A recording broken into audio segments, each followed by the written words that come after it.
লাদাখকে রাজ্য মর্যাদার দাবিতে লেহ শহরে বিক্ষোভ করেছে জনগণ। বুধবার শহরটিতে ব্যাপক বিক্ষোভ করে তরুণরা। বিক্ষুব্ধ জনতার সাথে পুলিশের সংঘর্ষ হয়। এ সময় আইন শৃঙ্খলা বাহিনীর একটি গাড়িতে আগুন দেওয়া হয়। মূলত রাজ্যের মর্যাদা এবং লাদাখকে সংবিধানের ষষ্ঠ তফসিলের অন্তর্ভুক্ত করার দাবিতে চলছে এই বিক্ষোভ। 10 সেপ্টেম্বর ধর্মঘটের ডাক দেয় লে অ্যাপেক্স বডি নামের একটি সংগঠনের যুব শাখা। মঙ্গলবার অনশনরত দুজন গুরুতর অসুস্থ হয়ে হাসপাতালে ভর্তি হলে ক্ষিপ্ত হয় তরুণরা। এরই পরিপ্রেক্ষিতে বুধবার দেয়া হয় বিক্ষোভের ডাক। বিজেপি সরকার লাদাখের প্রতিনিধিদের সাথে বৈঠক করার জন্য 6 অক্টোবর তারিখ ধার্য করে।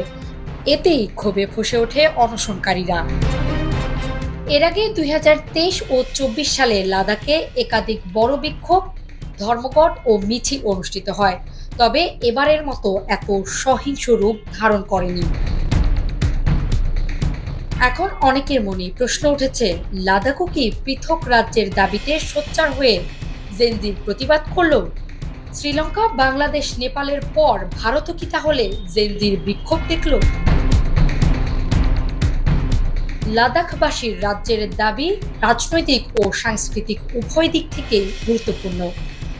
তবে জনসংখ্যা, ভৌগোলিক বাস্তবতা ও কৌশলগত নিরাপত্তা বিবেচনায় সরকার এখনও সতর্ক।